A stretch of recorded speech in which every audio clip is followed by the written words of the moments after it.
I'm Elizabeth at Literary Princess, and today I'm doing the Think Twice book tag. This was created by AJ Dunn of AJ Dunn Reads and Writes and Jolene of Bookworm Adventure Girl. I will be linking them both down in the description box. I wasn't tagged in this, but it is such a fun tag, I needed to do it. So let's get right into it. Prompt number 1, Double Vision, a book that features twins.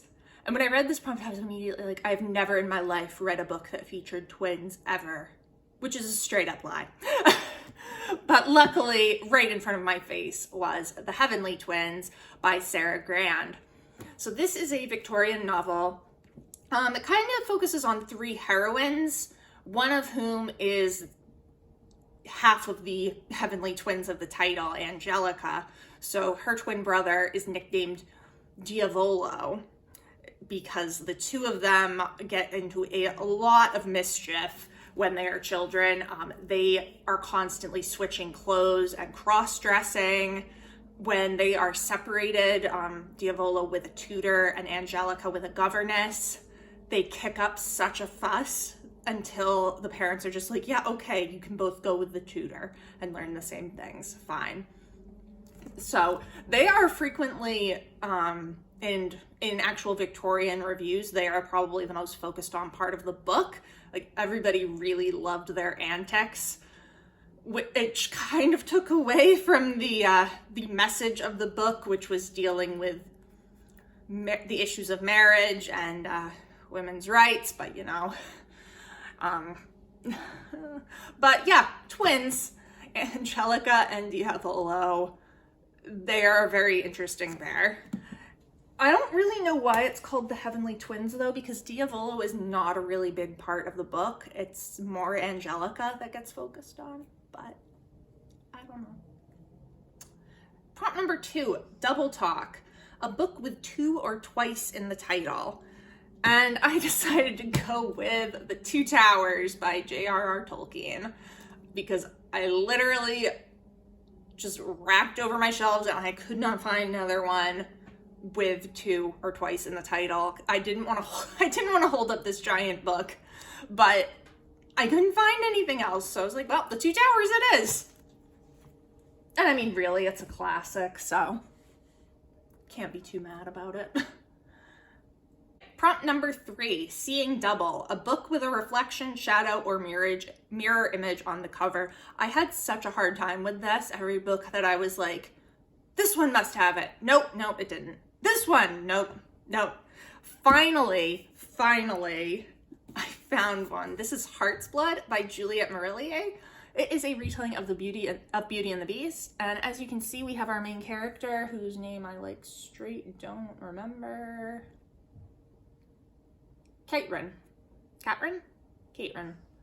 So we've got her looking in a mirror here, and we've got her reflection. So the mirror does play a really big part in the book, if I remember correctly. I love this. This was a great retelling, but yeah, literally the only book I could find that had a mirror image on it. All right, next prompt is Take 2, 2 book covers that look similar but are by different authors. So I've only read one of these 2 books, and I only own one of these 2 books, but this was too good to pass up. So the first one is Twilight by Stephanie Meyer. I was obsessed with these covers as a teenager. I in love with them. But then we also have Crave by Tracy Wolff.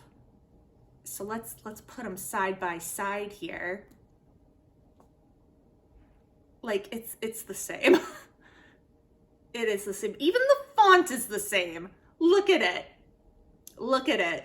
And the ridiculous thing is, Crave came out in 2020, okay? And Twilight came out in what? 2003? 2004, maybe? 2005. Okay, so I can't do math, but like 15 years later, we are still having like the exact same covers. What is this? I don't know. And Crave seems to also have vampires in it. Like, Yeah, Jackson Vega, a vampire with deadly secrets who hasn't felt anything for 100 years.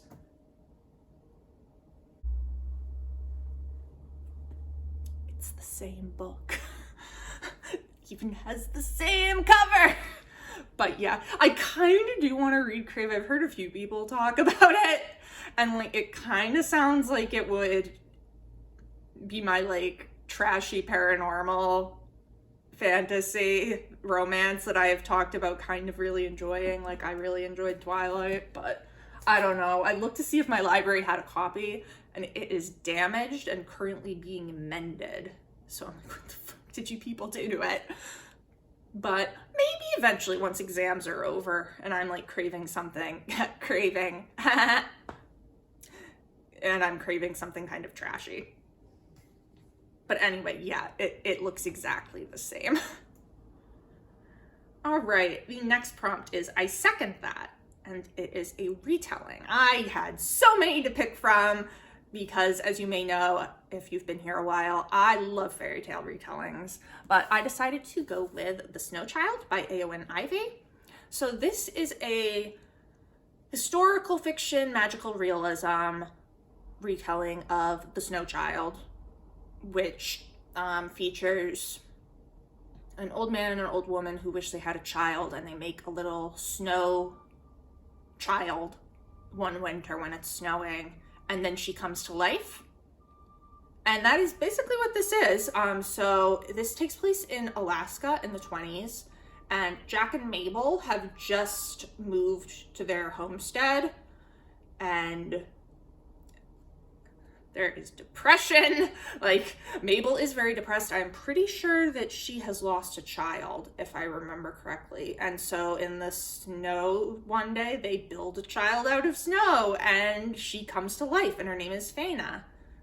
And she kind of lives in the woods, but then comes and hangs out with them as well. And this is just such a beautiful, beautiful book. I need to reread it. I mean, first of all, look at the cover. The cover is gorgeous. But just the writing was stunning, and the story is heartbreaking. I just loved it. Such a good retelling. So the next prompt is to can play at that game, a character who plays two roles or has an alter ego.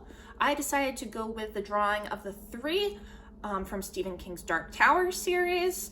And the character here that I am referencing is Odetta Holmes, or Detta Walker, who is one woman who was originally named Odetta, and she ends up having a split personality, and her alter ego is Detta, and Detta is not a nice person. Very unpleasant, as opposed to Odetta, who I'm pretty sure was like quite pleasant.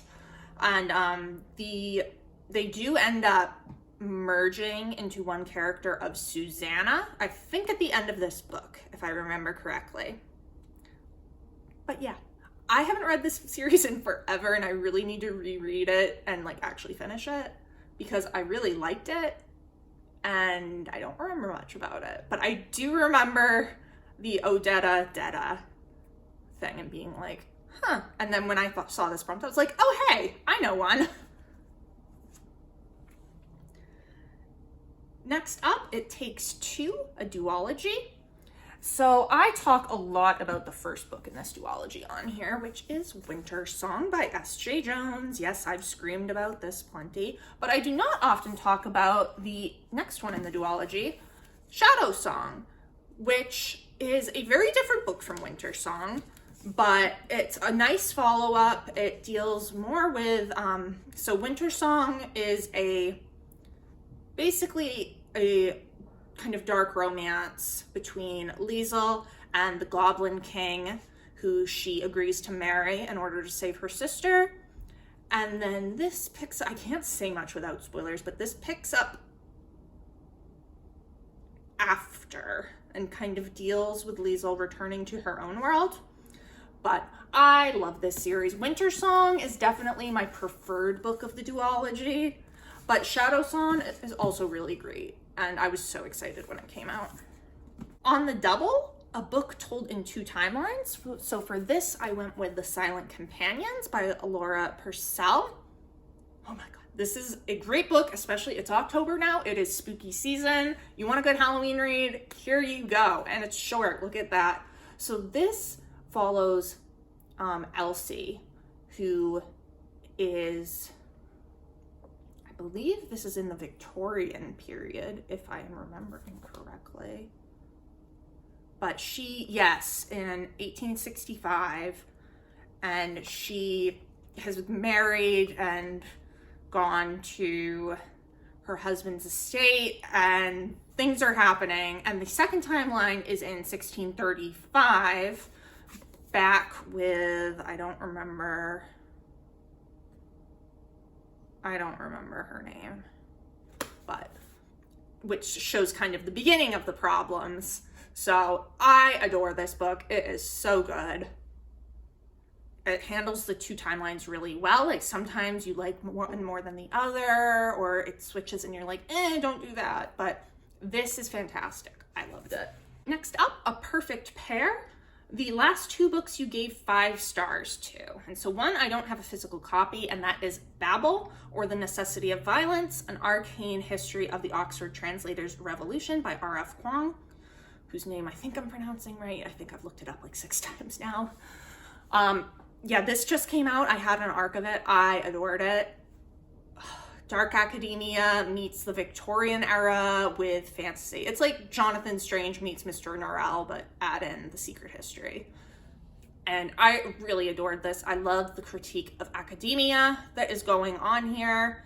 And it just had me highlighting things and being like, yes, constantly, because unfortunately, the same problems that existed in the 19th century continue to be problems in academia today, though they're not as blatant, but they're there.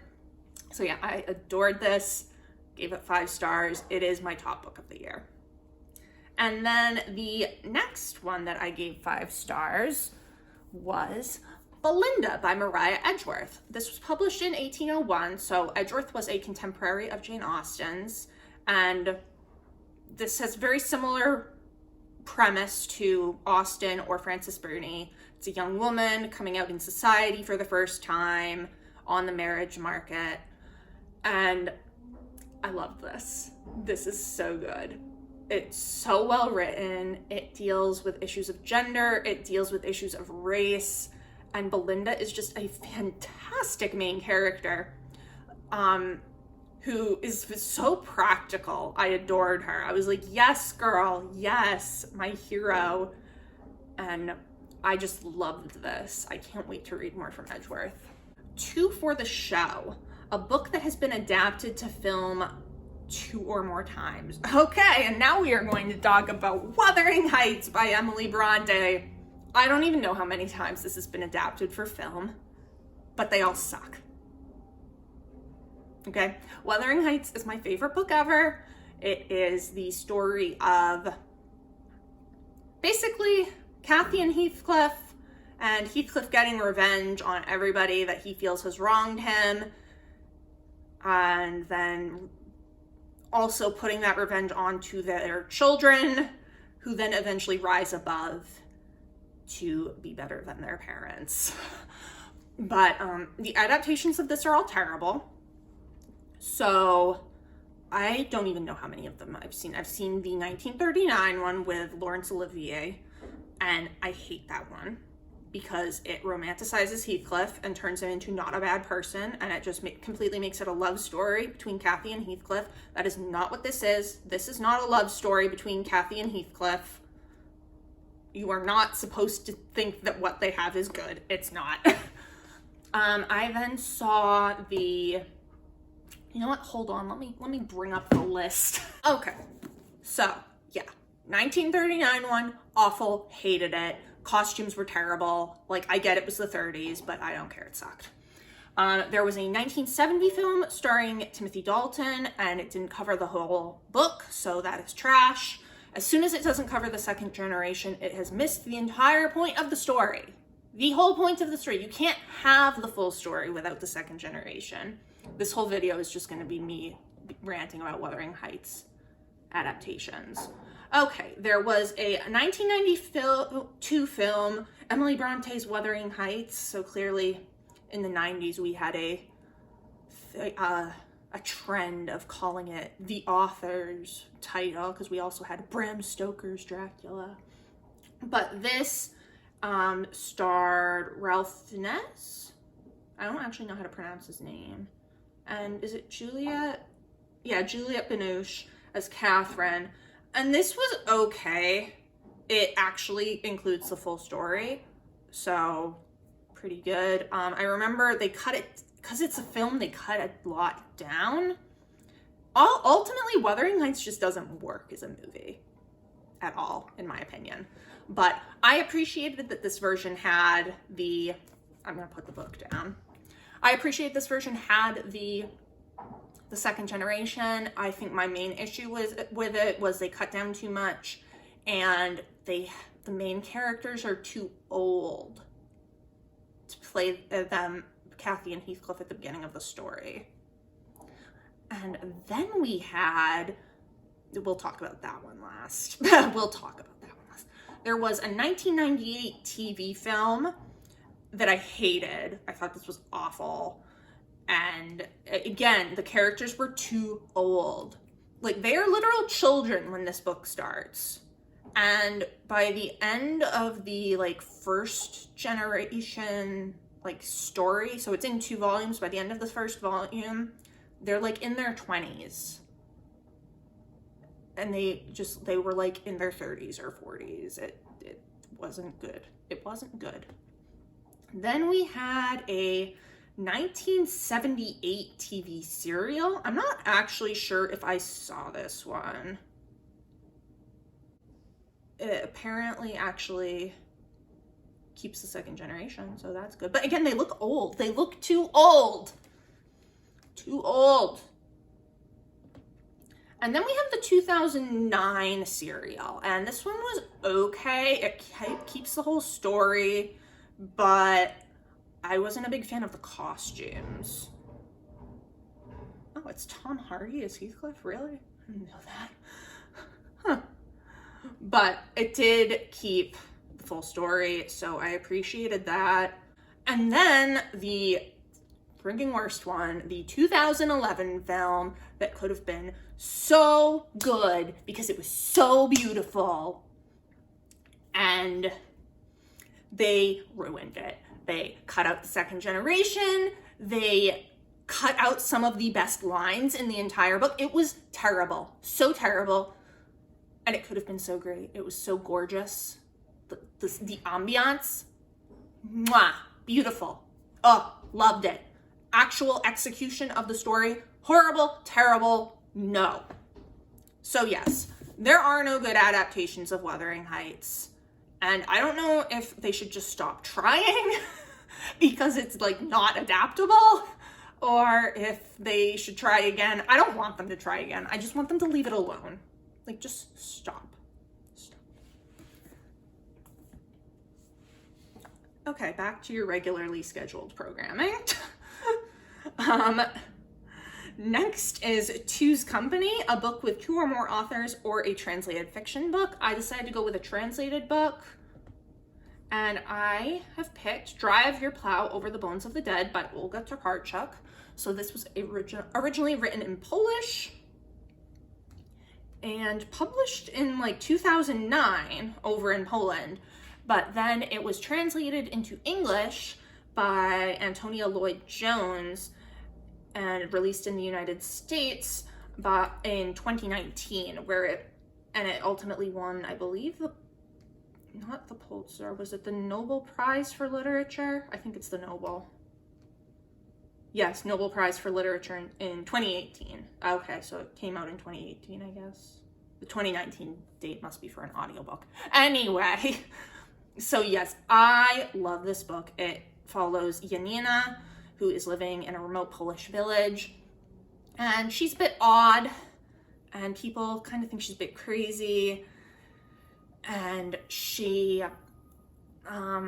people start turning up dead. And these people have all in some way done wrong to animals, like they're hunters, things like that. And Yanina is convinced that it is animals taking revenge, and everybody thinks she's crazy, but she decides to start looking into it and investigating. It is absolutely gorgeous. The writing was beautiful, which means Antonia Lloyd-Jones did a great job translating, given I obviously have not read the original Polish, but a lot of times you can tell when something has been translated. You could not tell with this. It was just beautiful, absolutely beautiful. And fun fact, it involves translating as well, because Yanina and a friend of hers are translating the poetry of William Blake, so that's kind of fun. And then the last prompt is to recommend, double take. Recommend 2 books you think would pair well together and tell us why. So, I thought about this for a very long time because I take these tags way more seriously than I probably should. But, so the first one I'm picking is The Lion, the Witch, and the Wardrobe by C.S. Lewis. I mean, children's classic, fantasy classic. 4 children go through a wardrobe and find the magical land of Narnia. I think everybody knows this story. And I have chosen to pair it with Across the Green Grass Fields by Shannon McGuire. So this is the 6th book in McGuire's Wayward Children series. And they all deal with children who have gone through doors into these magical portal worlds and have then come back. And so all of these are, of course, in conversation with the Narnia series. And I think actually the first book, like, blatantly references Narnia. But the reason I've paired these 2 together is because I think they provide a great, specifically this book, Across the Green Grass Fields, paired with Lion, the Witch, and the Wardrobe, provide an excellent conversation to have with your child. So Across the Green Grass Fields deals with Reagan, who is a preteen, who is a complete horse girl. And she finds out that she is intersex. And when she tells her friend, she ends up getting shunned. And so she goes into the woods and she finds a door and she goes through, and she is in a world of horses. There are unicorns, there are centaurs, all horses everywhere. And she ends up living there for years. But then there is this, they expect the human visitors to step up and be heroes and to basically go save them. And I mean, which, same. A whole prophecy with then they become the kings and queens. And so the ending of Across the Green Grass Fields, I don't want to spoil it, but it provides such an interesting conversation to talk about, like, the morals of these human children coming into a world that's not theirs and then becoming heroes and being expected to rule. Like, I cannot wait to have a child specifically so I can read them the Chronicles of Narnia and then read Across the Green Grass Fields with them, because it is such an interesting conversation to have and so important, because I mean, even as a kid, I was like, this is kind of sketchy. Like, I loved Narnia as a kid, but I'm like, that's a little bit, who the hell wants like an 11-year-old as the ruler of their kingdom? And a human 11-year-old in a country where there are no humans. Kind of sketchy. Like, really sketchy. And I guess why I love this pairing so much is because I am also working on a kind of book that's in conversation with Narnia about like what happens after.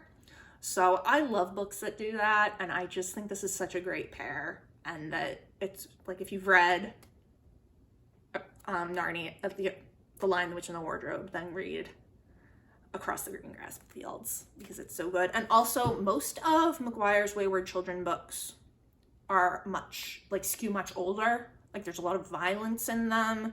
I mean, the first book, there's like straight up gory murders. And the second and the fifth ones are not much better.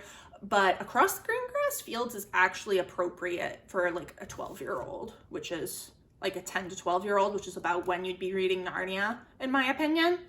So I think that works really well.